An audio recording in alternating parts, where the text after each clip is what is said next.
तो इस बार भी ये मेला लगा और इस बार यहाँ माननीय मुख्यमंत्री पुष्कर सिंह धामी जी सम्मिलित हुए थे, जिन्होंने इस मेले में घोषणा की है कि जल्द ही इस मेले। नमस्कार साथियों, मैं सौरभ थपलियाल संकल्प सौरभ क्लासेस डोईवाला की ओर से एक बार फिर से आप सभी का स्वागत करता हूं।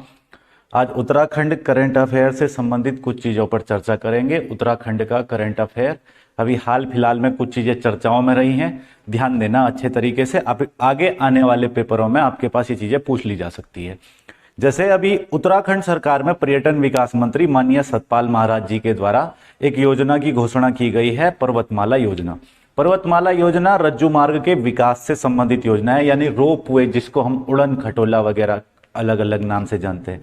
तो रज्जू मार्ग जो है उसके विकास से संबंधित एक योजना अभी पर्यटन विकास मंत्री सतपाल महाराज जी के द्वारा उसकी घोषणा की गई। दूसरा, त्रिजुगी नारायण को वेडिंग डेस्टिनेशन के रूप में विकसित किया जाएगा, यानी पर्यटन से संबंधित। इसके अलावा हिम प्रहरी योजना वगैरह हाल फिलहाल में चर्चाओं में रही है। और एक और महत्वपूर्ण चीज, गंगोली हाट में एक नई गुफा की खोज हुई है। गंगोली हाट में 8 तल वाली एक नई गुफा मिली है। पौड़ी गढ़वाल के अंतर्गत क्रांति दिवस मेला कुछ समय पहले, जैसा कि आपको पता भी है, 23 अप्रैल को पौड़ी गढ़वाल में क्रांति दिवस मेला। इस बार माननीय मुख्यमंत्री पुष्कर सिंह धामी जी भी उसमें सम्मिलित हुए और उन्होंने कहा है कि जल्द ही उसे राजकीय मेला घोषित किया जाएगा। तो क्रांति दिवस मेला वगैरह इन सब चीज़ों पे, ब्यासी जल विद्युत परियोजना से संबंधित कुछ चीज़ें हैं, कुछ हिमालयन बर्ड सर्वे से संबंधित सभी चीज़ों के नोट्स अच्छे तरीके से आप लोग बनाते रहेंगे। और सारे बैच के बच्चों को इस वीडियो के नोट्स बनाने हैं। सारे बैच के बच्चों के नोट्स जो है मैं मंडे को चेक करूंगा, मतलब मंडे कल को मैं सारे बच्चों के ये नोट्स वगैरह चेक करूंगा। तो ये जो करंट अफेयर के नोट्स हैं ये आपके कॉपी में होने चाहिए कल को ये चेक होंगे। शुरू करते हैं। तो भाई सबसे पहले बात शुरू करते हैं उत्तराखंड में पिथौरागढ़ से। पिथौरागढ़ का गंगोली हाट क्षेत्र एक बार फिर से चर्चाओं में आया है। गंगोली हाट पिथौरागढ़ की एक तहसील है। गंगोली हाट वापस एक बार चर्चाओं में आई है। ऐसा क्या है गंगोली हाट?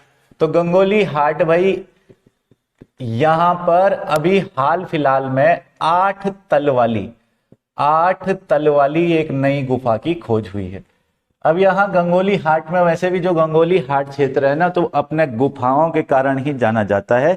गुफा और प्राचीन रहस्यों के कारण जाना जाता है। गंगोली हाट की सबसे प्रसिद्ध गुफा है पाताल भुवनेश्वर गुफा, जहां माना जाता है कि 33 कोटि के देवी देवताओं का निवास स्थान है। इसके अलावा गंगोली हाट में माँ सिद्धपीठ, माँ हाटकालिका मंदिर है। ये भी ध्यान रख लेना है कि कुमाऊं के 18 कालिका मंदिरों में से एक कालिका मंदिर है, मां हाटकालिका मंदिर, जो सैनिकों की रक्षक माई के रूप में जानी जाती है। गंगोली हाट के बारे में चर्चा करेंगे तो गंगोली हाट की ऐतिहासिकता, राजा कार्तिकेयपुर राजवंश के राजा थे, राजा ललित सूरदेव, और ललित सूरदेव के पुत्र का नाम था सुजान देव, जिसके द्वारा गंगोली हाट को बसाया गया था। गंगोली हाट को किसने बसाया? तो कार्तिकेयपुर राजवंश के राजा ललित सूरदेव के पुत्र सुजान देव ने बसाया था भाई। गंगोली हाट रामगंगा और सरयू 2 नदियों के बीच में है। और अभी यहाँ पर हाल फिलहाल में एक गुफा की खोज हुई है, 8 तल वाली गुफा। क्या है ये 8 तल वाली गुफा? तो इसको खोजा है गंगवाली वंडर ग्रुप। गंगवाली, ये भी ध्यान रख लेना है कि गंगवाली गंगोली हाट का प्राचीन नाम है। तो गंगवाली वंडर ग्रुप के द्वारा जो है यहाँ पर एक गुफा, गंगवाली वंडर्स ग्रुप के द्वारा अभी यहाँ पे ये गुफा खोजी गई है। ये गुफा के अंतर्गत शेषनाग का अंकन है। शेषनाग इस गुफा में, गुफा के चित्रों में देखेंगे तो इसमें शेषनाग का अंकन किया गया है और इनके द्वारा इस गुफा को खोजा गया। ये जो गंगवाली वंडर ग्रुप है, इसके मेंबर हैं सुरेंद्र सिंह बिष्ट हो गया, इसके अलावा सुरेंद्र सिंह बिष्ट हो गया, ऋषभ रावल हो गया, भूपेश पंत हो गया, पप्पू रावत हो गया, वो इस ग्रुप के मेंबर हैं। उनके द्वारा ही इस गुफा को खोजा गया। 8 तल वाली गुफा कहाँ खोजी गई है? तो गंगोली हाट में। ये भी याद रख लेना है कि गंगोली हाट का वर्णन स्कंद पुराण के मानस खंड में भी किया गया है और वहां पर भी गंगोली हाट में बताया गया है कि गंगोली हाट के अच्छा देखो भाई, ये जो स्कंद पुराण है इसमें हिमालय के 5 खंड बताए गए हैं, नेपाल खंड, कश्मीर खंड, जालंधर खंड, केदार खंड, मानस खंड। तो इसमें से 2 खंड जो है ना वो अपने उत्तराखंड से संबंधित है। केदार खंड मतलब हो गया गढ़वाल और मानस खंड मतलब हो गया कुमाऊं। तो स्कंद पुराण के मानस खंड में भी जो है ना वो गंगोली हाट का वर्णन किया गया। याद रखना है कि स्कंद पुराण के मानस खंड में बताया गया है कि गंगोली हाट में शैल पर्वत शिखर पर, कौन से पर्वत शिखर पर? तो शैल पर्वत शिखर। मानस खंड के अनुसार ऐसी जानकारी मिलती है कि गंगोली हाट के सैल पर्वत शिखर पर 21 गुफाएं हैं, यानी गुफा वगैरह के लिए गंगोली हाट थोड़ा ज्यादा प्रसिद्ध है। मानस खंड में भी ऐसा वर्णन मिलता है कि देखो भाई यहाँ पे गंगोली हाट में सैल पर्वत शिखर है और जिस पर 21 गुफाएं हैं। गुफाएं कौन कौन सी है? यहाँ बहुत सारी है। सुमेरु गुफा, स्वधाम गुफा, लाटेश्वर गुफा, भोलेश्वर गुफा, भृंगतुंग गुफा, कोटेश्वर गुफा, इतनी सारी गुफाएं हैं, बहुत सारी गुफाएं गंगोली हाट में। और सबसे ज्यादा फेमस पाताल भुवनेश्वर। क्यों फेमस है? तो ऐसा माना जाता है कि यहाँ 33 कोटि के देवी देवताओं का निवास स्थान है। गंगोली हाट में एक और चीज है, माँ हाटकालिंका का मंदिर, जिसके बारे में बता ही चुका हूं, सैनिकों की रक्षक माई कही जाती है। तो एक तो खबर ये हाल फिलहाल में जो चर्चा में है कि यहाँ 8 तल वाली गुफा की खोज हुई है। इसके बाद अगली चीज जो अभी चर्चाओं में है, काफी ज्यादा इंपॉर्टेंट भी है, आपके पेपर के हिसाब से पूछी जा सकती है आगे आने वाले किसी भी पेपर में, तो ध्यान रखना भाई कि अभी बर्ड काउंट ऑफ इंडिया के द्वारा एक संस्था है भारत में, bird count of India. Bird count of India जो है, इसके द्वारा पहली बार हिमालयन बर्ड सर्वे किया गया। कौन सा सर्वे किया गया है? तो हिमालयन बर्ड सर्वे। ये हिमालयन बर्ड सर्वे क्या है? ध्यान देना भाई, बर्ड काउंट ऑफ इंडिया ने पहली बार एक सर्वे किया है, सर्वेक्षण किया है पहली बार। एक संस्था है, कौन सी संस्था है? तो बर्ड काउंट ऑफ इंडिया। अब ये जो बर्ड काउंट समझ रहे होंगे, पक्षियों की गिनती करने से संबंधित संस्था है, तो इसने पहली बार हिमालयी क्षेत्र में एक सर्वे किया है जिसको हिमालयन बर्ड सर्वे कहते हैं। मतलब कुल मिला के इतना समझ लेना कि बर्ड काउंट ऑफ इंडिया एक ऐसी संस्था है जो पक्षियों की गिनती वगैरह करती है। तो इसने हिमालयी क्षेत्र में पहली बार हिमालयन बर्ड सर्वे किया है। क्या है हिमालयन बर्ड सर्वे? तो ये केवल उत्तराखंड में नहीं हुआ है, सारे हिमालयी राज्यों में हुआ है। ऊपर से देखेंगे तो लद्दाख में हुआ है, जम्मू कश्मीर में हुआ है, हिमाचल में हुआ है, उत्तराखंड में हुआ है, सिक्किम में हुआ है, दार्जिलिंग क्षेत्र में हुआ है, और इसके अलावा अरुणाचल, नागालैंड वाले क्षेत्र में इस सर्वे को किया गया। सबसे अच्छी बात हमारे पेपर की दृष्टि से इंपॉर्टेंट और सबसे मेन चीज ये है कि हमारे उत्तराखंड में इस सर्वे के अकॉर्डिंग भाई, इसमें गणना इस बात पर की गई थी कि हिमालयी राज्यों में सबसे ज्यादा प्रकार के पक्षी किस राज्य में हैं। तो हमारा जो उत्तराखंड है वहां सबसे ज्यादा प्रकार के पक्षी पाए जाते हैं। तो इस सर्वे के अकॉर्डिंग अभी इस सर्वे की रिपोर्ट के अनुसार जो है ना, हमारे उत्तराखंड में कुल 171 प्रकार की पक्षियों की प्रजाति है। पहले नंबर पर इसमें हमारा उत्तराखंड ही है। दूसरे स्थान पर इसके अंतर्गत लद्दाख है, जहां पर 148 प्रकार की पक्षियों की प्रजाति है। तीसरे स्थान पर इसमें हिमाचल प्रदेश है, जहां 125 प्रकार की पक्षियों की प्रजाति है। चौथे स्थान पर इसमें जम्मू कश्मीर है, जहां 122 प्रकार की पक्षियों की प्रजाति है। और पांचवें स्थान पर इसमें जो है दार्जिलिंग है, जहां पे 49 पक्षियों की प्रजाति हैं। तो बर्ड काउंट ऑफ इंडिया की ओर से जो जारी किया गया सर्वे है, उसमें हमारा उत्तराखंड पहले स्थान पर है, जहां 171 प्रकार की पक्षियों की प्रजाति है। इसके बाद आगे चलते हैं कुछ अन्य चीजों पर। आगे पौड़ी का क्रांति दिवस मेला एक बार फिर चर्चा में है। तो क्रांति दिवस मेला इस बार ज्यादा जरूरी है। पहली बात तो पेपर में पूछ लेगा, क्रांति दिवस मेले का आयोजन कहाँ किया जाता है? तो पौड़ी गढ़वाल में। किस दिन किया जाता है? तो जो बच्चे तैयारी करने वाले हैं लगातार, उनको जब भी मैं देखो 23 अप्रैल जैसे ही बोलूं तो दिमाग में बात आ जानी चाहिए कि 23 अप्रैल हमारे गढ़वाल के इतिहास में क्यों जरूरी दिन है।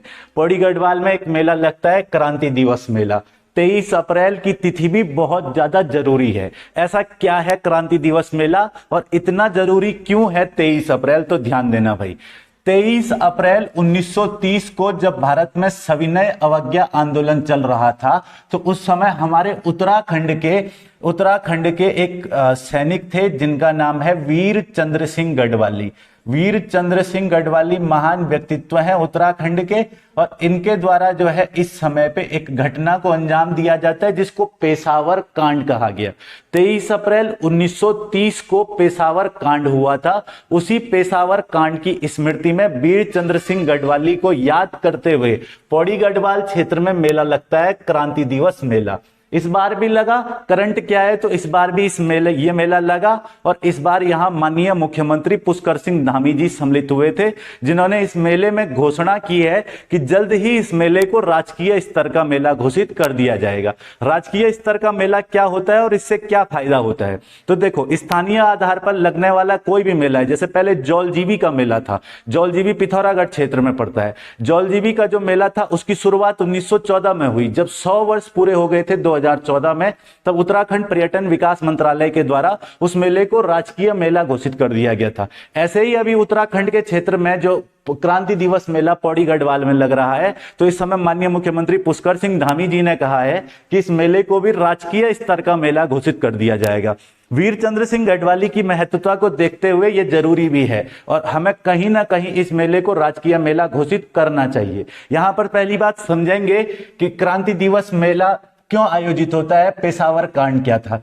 वीरचंद्र सिंह गढ़वाली के बारे में मैंने बेसिकली सबको पढ़ाया ही है, हर बैच में पढ़ाया है। 1891 में वीरचंद्र सिंह गढ़वाली का जन्म हुआ था पौड़ी गढ़वाल के रौणसेर गांव में। उनके पिता का नाम जाथली सिंह भंडारी था, जो सामान्य कृषक थे एक।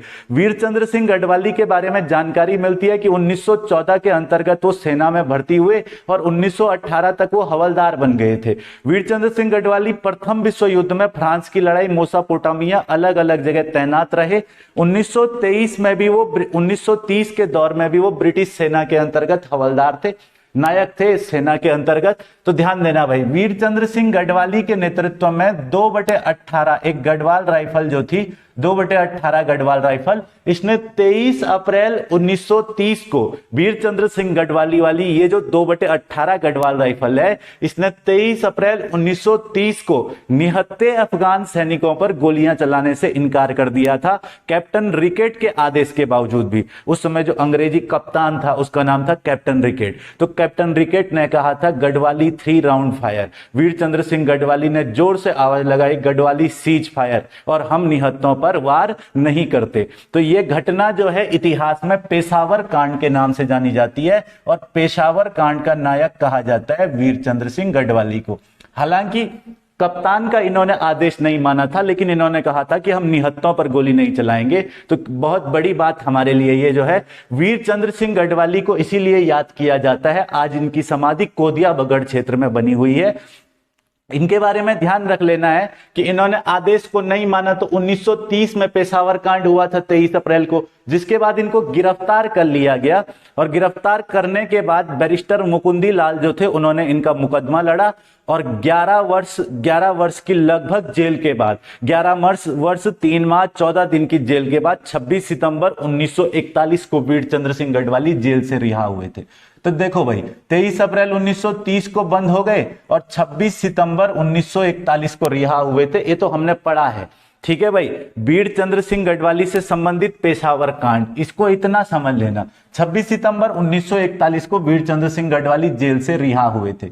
इसके कुछ समय बाद उन्होंने अलग अलग चीजों में अपनी भूमिका निभाई, और जब वीरचंद्र सिंह गढ़वाली की मृत्यु हो गई थी, तो उस समय पे, उनकी मृत्यु के समय पे, हेमवंती नंदन बहुगुणा के द्वारा भरत नगर योजना पुस्तक का विमोचन दिल्ली शमशान घाट पर किया गया था, जहां वीरचंद्र सिंह गढ़वाली जी का अंतिम संस्कार हुआ था। तो इनसे संबंधित इनके जीवन की सबसे महत्वपूर्ण घटना थी पेशावर कांड, और जो कि 23 अप्रैल 1930 को हुआ था। मैं पहले भी बता चुका हूं पेशावर कांड क्या है, तो निहत्थे अफगान सैनिकों पर गोली चलाने से मना कर दिया था। इसीलिए ब्रिटिश सेना में थे, तो कप्तान का आदेश नहीं माना, इसलिए इनको जेल भी हो गया। तो 26 सितंबर 1941 को ये छूटे थे। क्रांति दिवस मेला जो है, इसीलिए वो प्रत्येक वर्ष 23 अप्रैल को पेशावर की घटना को याद करते हुए पौड़ी गढ़वाल क्षेत्र में मनाया जाता है। अब ये क्रांति दिवस मेला तुमको याद रख लेना है, बहुत ज्यादा इंपॉर्टेंट तुम्हारे पेपर पॉइंट ऑफ व्यू से है। आगे हो सकता है कि इस मेले को राजकीय मेला घोषित कर दिया जाए। इस बार माननीय मुख्यमंत्री जी ने घोषणा की है, तो कहीं ना कहीं सुर्खियों में है, हो सकता है पेपर में आ जाए। तो इतना इसके बारे में ध्यान से समझ लेना है। देखो भाई, अगला मुद्दा जो चर्चाओं में है, आजकल जोशीमठ का हेलंग क्षेत्र बहुत ज्यादा चर्चा में है। हेलंग क्षेत्र अभी कुछ समय पहले चर्चा में आया था। हेलंग क्षेत्र क्यों चर्चा में आया था कुछ समय पहले? क्योंकि सुप्रीम कोर्ट के द्वारा हेलंग से डायरेक्ट मारवाड़ी बाईपास के लिए जो है हरी झंडी दिखा दी गई है। तो क्या है, इसको समझ लेंगे। हेलंग मारवाड़ी बाईपास पूछा जाए अगर पेपर में कि हेलंग मारवाड़ी बाईपास को सुप्रीम कोर्ट ने हरी झंडी कब दिखाई, सुप्रीम कोर्ट से मतलब इसको सहमति कब मिल गई, तो 13 अप्रैल 2022, 13 अप्रैल 2022 को सुप्रीम कोर्ट ने इसको हरी झंडी दिखा दी है। पहले समझ लेते हैं क्या है हेलंग मारवाड़ी बाईपास का मामला। अभी हेलंग में वो घास छीनने वाला मामला भी जो है ना वो चर्चाओं में चल रहा है और वो आंदोलन भी कहीं ना कहीं एक तेज रूप ले रहा है। हेलंग जोशीमठ का क्षेत्र सीमांत क्षेत्र, ये गौरा देवी की भूमि है। यहीं रैणी गांव भी है जहां वन आंदोलनों में सबसे प्रसिद्ध वन आंदोलन चिपको आंदोलन हुआ था। तो चिपको आंदोलन के क्षेत्र से संबंधित बात भी है, यहां पर समझेंगे भी। हेलंग मारवाड़ी बाईपास जो है इसको 13 अप्रैल 2022 को सुप्रीम कोर्ट ने हरी झंडी दे दी है। मतलब ये मामला सुप्रीम कोर्ट में गया क्यों, तो ध्यान देना भाई। अगर हम बात करेंगे तो जोशीमठ नाम की जो जगह है चमोली जिले में, सीमांत जनपद है चमोली जिसकी सीमा चाइना से लगती है, तो वहां जोशीमठ नाम की जो जगह है, जोशीमठ से लगभग 13 किलोमीटर पीछे एक जगह है हेलंग। कौन सी जगह है, हेलंग। अब अगर हम जोशीमठ देखेंगे तो यहां से रोड जाता है सीधे बद्रीनाथ की ओर, ये रोड चला जाता है बद्रीनाथ की ओर। देखो भाई एक दिक्कत ये थी, ये मामला सुप्रीम कोर्ट में गया है तो ज्यादा चर्चा का विषय तो है इसी वजह से, क्योंकि यहाँ पे जोशीमठ बचाओ संघर्ष समिति उन लोगों ने काफी ज्यादा इस मामले पर कोशिश की थी कि इस रोड को ऐसे यहाँ से कन्वर्ट ना किया जाए, तो इससे व्यापारियों को बहुत सारे लोगों को नुकसान भी है। जोशीमठ से सीधा रोड जो है वो रोड चला जाता है बद्रीनाथ। जोशीमठ से 13 किलोमीटर लगभग पीछे एक जगह है हेलंग।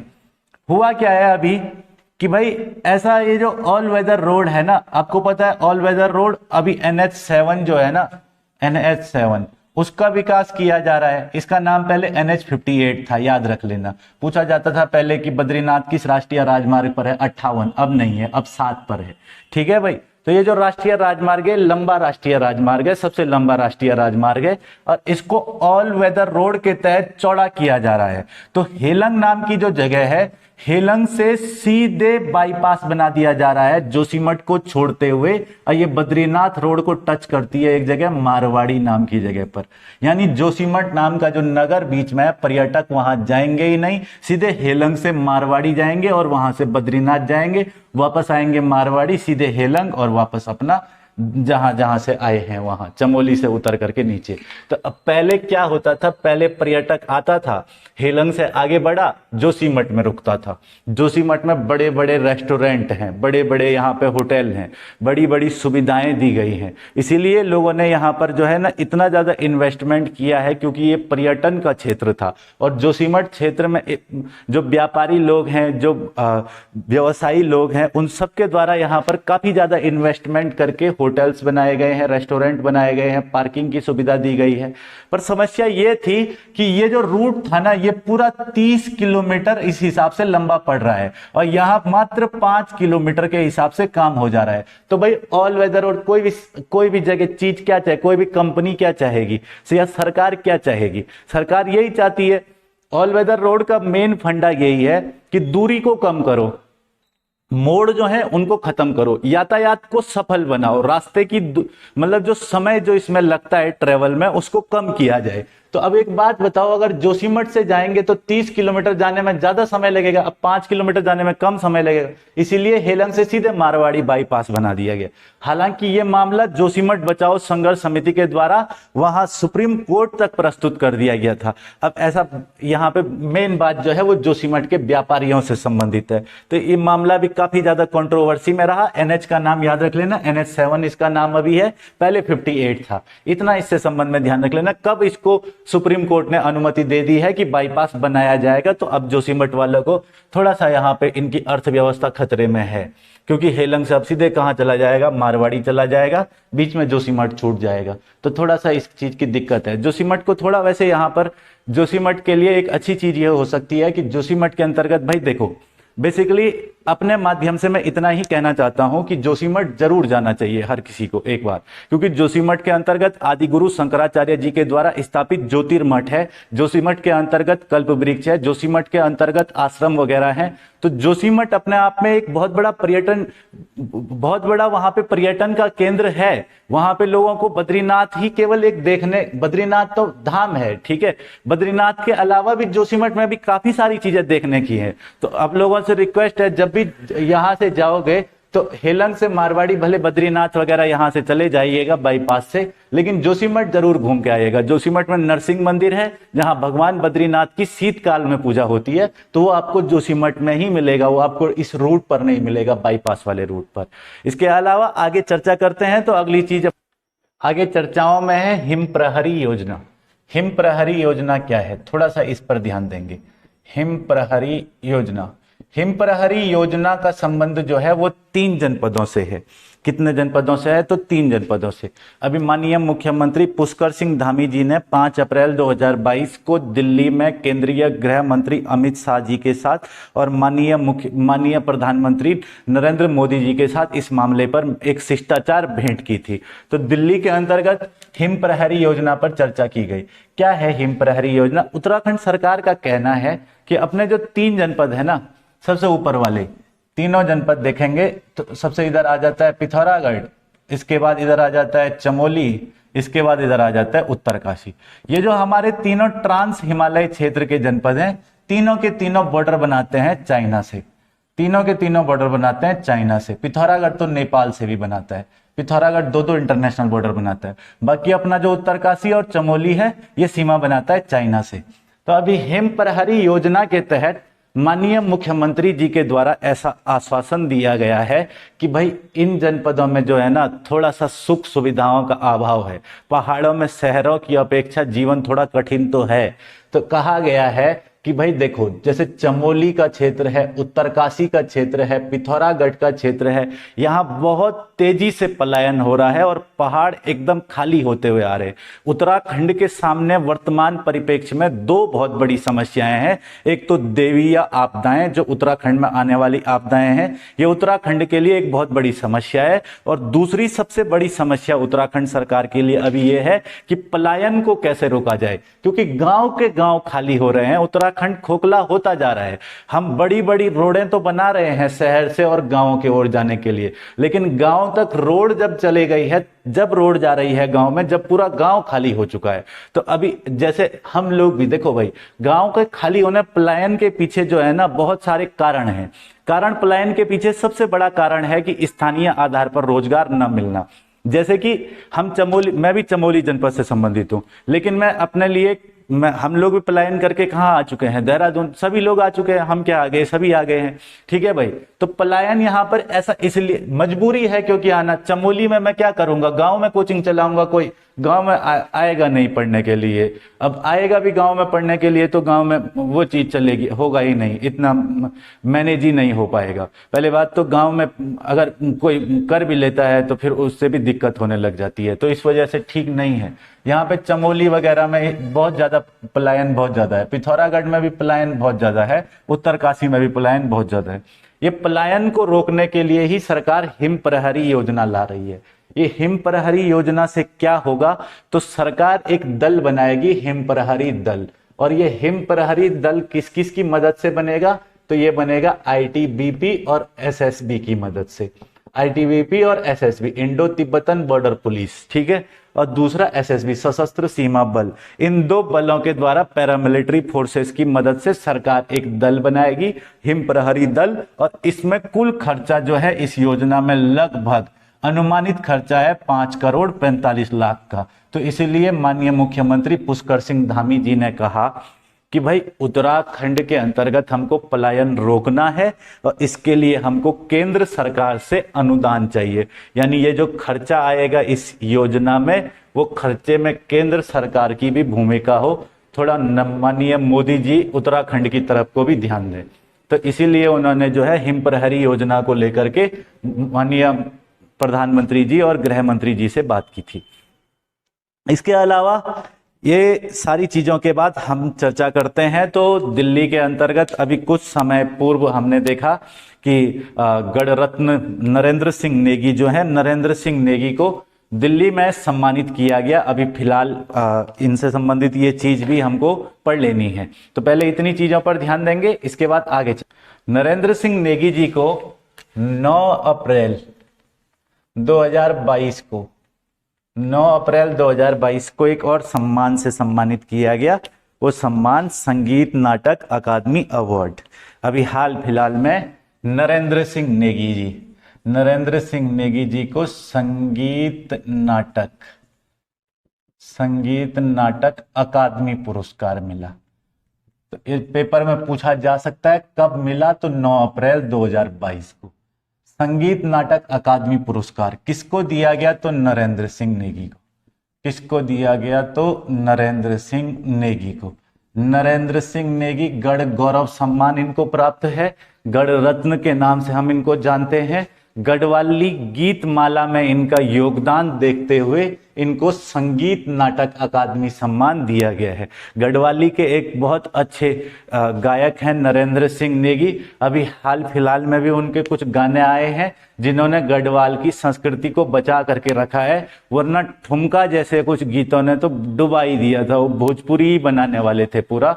तो कहीं ना कहीं जब तक नरेंद्र सिंह नेगी हैं तब तक हमारे उत्तराखंड का जो गीत माला संस्कृति है, जो गढ़वाल का कल्चर वगैरह है, वो ये अपने गानों के माध्यम से उसको दिखाते रहेंगे कि गढ़वाल का कल्चर बेसिकली है क्या। अब गाना जो है ना, अभी एक गाना आया था जिस पर विवाद भी काफी सारा हुआ था, ठुमका गीत सुना होगा। ठुमका गीत, उसमें जो है भोजपुरी लिबास वगैरह पहन करके डांस ऐसा किया गया था जो आपत्तिजनक था। तो ऐसा उत्तराखंड के कल्चर में अभी कुछ समय पहले से नए कलाकार जो हैं वो ऐसा ट्रेंड लेकर के आ गए हैं। पर नरेंद्र सिंह नेगी हैं जब तक तब तक उन्होंने पूरे बचा करके रखा है गढ़वाली गीतमाला को, गढ़वाल की संस्कृति को दिखाते रहते हैं। प्रीतम भरतवाण, इसके अलावा जागर सम्राट जिनके जन्मदिन पर जागर संरक्षण दिवस मनाया जाता है, उनके भी काफी अच्छे अच्छे गाने हैं। जितने भी पुराने गायक हैं उनके गाने काफी ज्यादा अच्छे हैं, लेकिन गढ़वाली में एक बहुत ज्यादा महत्वपूर्ण योगदान है नरेंद्र सिंह नेगी जी का। इसीलिए उनको 9 अप्रैल 2022 को अभी संगीत नाटक अकादमी पुरस्कार मिला है दिल्ली के अंतर्गत। आगे बात करेंगे अगली बारे में, आगे ब्यासी जल विद्युत परियोजना से संबंधित कुछ चीजें। ब्यासी जल विद्युत परियोजना, देखो जल विद्युत परियोजना का नोट्स बहुत अच्छे से बना लेना और इस चीज के ऊपर इंपॉर्टेंट मार्क कर देना। ये पेपर में पूछा जा सकता है, इस पे इंपॉर्टेंट मार्क कर देना भाई। देखो ब्यासी जल विद्युत परियोजना, जहां तक मेरा अनुमान है पुलिस के पेपर में या फॉरेस्ट गार्ड में किसी न किसी में पूछ लेगा ब्यासी जल विद्युत परियोजना। इससे पूछ लेगा या तो कौन सी नदी पर है, कितने मेगावाट की है, बांध की ऊंचाई पूछेगा, स्थान पूछेगा, कुछ पूछ सकता है, कौन से जिले में है, क्या है। तो ये परियोजना जो है वो वापस से चर्चा में है। अभी हमारे पास विकास नगर क्षेत्र में एक परियोजना है ब्यासी जल विद्युत परियोजना। ब्यासी जल विद्युत परियोजना, थोड़ा सा इस परियोजना पर बात करते हैं। ब्यासी जल विद्युत परियोजना जो है, इसका निर्माण कार्य आरंभ जो है 1987 में हुआ था। ब्यासी जल विद्युत परियोजना का निर्माण कार्य आरंभ कब हुआ था, तो 1987 में इसका निर्माण कार्य शुरू हुआ था। पूछा जाएगा स्थान बोलेगा तो कौन से स्थान पर है, स्थान अगर बोलेगा तो ये लखवाड़ में है। कौन सी जगह पर है, लखवाड़ में। ब्यासी जल विद्युत परियोजना कौन सी जगह पर है, तो लखवाड़ में। निर्माण कार्य शुरू कब हुआ था इसका, 1987 में। दूसरी बात, तीसरी चीज, स्थान कहाँ है, लखवाड़। कहाँ है, देहरादून विकास नगर क्षेत्र। ठीक है भाई। इसके अलावा ब्यासी जल विद्युत परियोजना कौन सी नदी पर बनी है, तो यमुना नदी पर। ब्यासी जल विद्युत परियोजना कौन सी नदी पर बनी है, तो यमुना नदी पर। ये परियोजना अभी चर्चा में क्यों है, तो इसलिए चर्चा में है गुरुजी क्योंकि ब्यासी जल विद्युत परियोजना से 60 मेगावाट बिजली का उत्पादन शुरू हो गया है।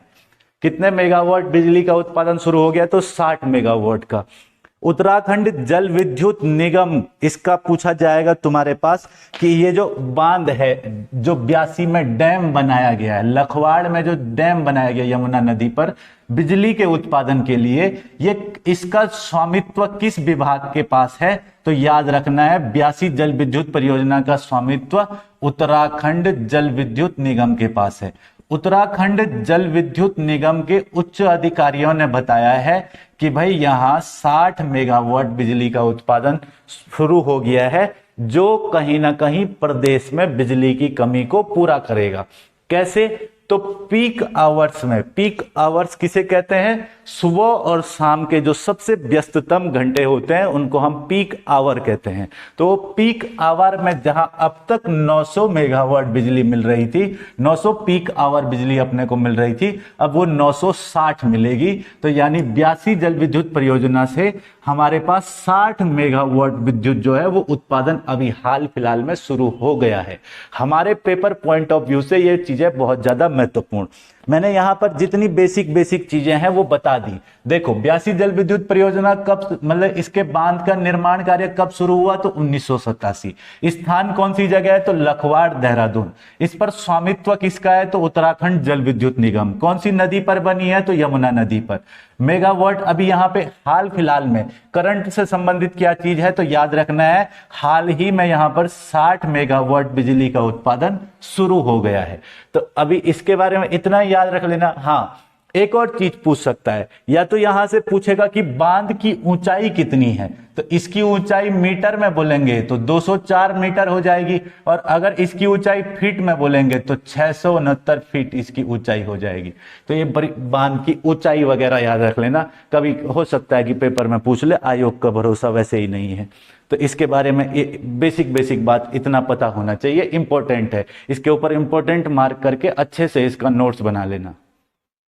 इसके अलावा एक और महत्वपूर्ण चीज, आज यहीं तक लास्ट इसी को देखेंगे, फिर अगली वीडियो में आगे के करंट वगैरह देखेंगे। देवी धुरा मेला, सबको पता है उत्तराखंड में एक मेला होता है देवी धुरा मेला। देवी धुरा मेला कहाँ होता है गुरुजी? तो चंपावत में, चंपावत में होता है।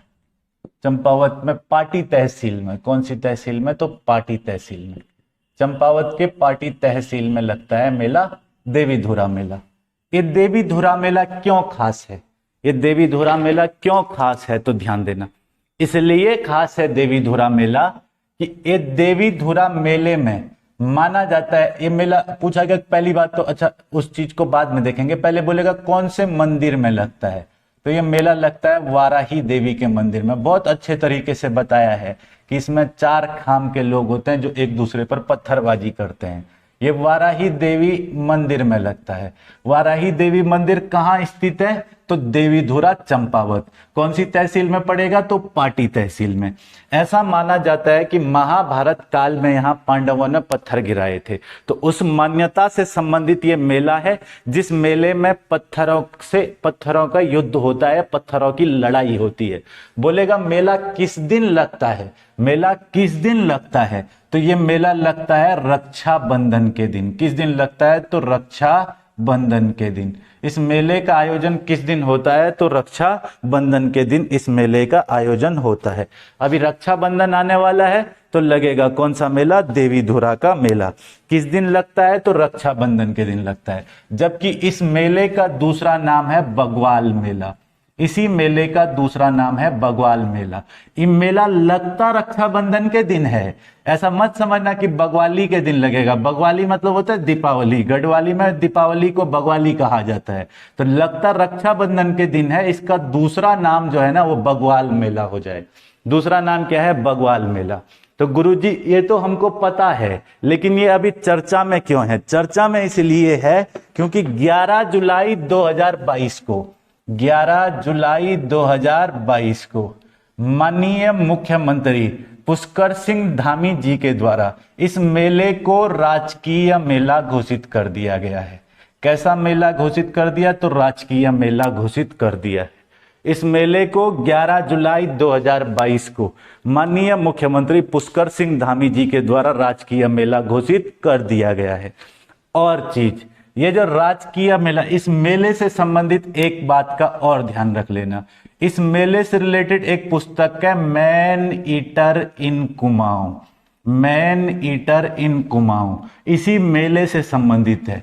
किसने लिखी है? तो जिम कॉर्बेट चाचा ने। किसने लिखी है? जिम कॉर्बेट चाचा ने। चाचा मत लिख देना, जिम कॉर्बेट ने। किसने लिखी है? तो जिम कॉर्बेट ने। मैन ईटर इन कुमाऊं देवीधुरा मेले पर लिखी गई पुस्तक है। किसने लिखी है? तो जिम कॉर्बेट ने। समझ गए बात को इतना? तो इतना इसमें तुमको बेसिकली ध्यान रख लेना है। अभी करंट में आज के लिए बस इतना ही। उम्मीद करता हूं कि वीडियो आपके लिए हेल्पफुल होगी। अगर हेल्पफुल है तो जरूर शेयर वगैरह कर देना, ठीक है? शेयर कर देना, चैनल को लाइक करो, फॉलो करो, शेयर करो, सब्सक्राइब करो, जो जो होता है सब करो, ठीक है? आज के लिए इतना ही काफी है। सबसे मेन चीज ये सब करो ना करो, लेकिन इसको नोट जरूर कर लेना अच्छे तरीके से।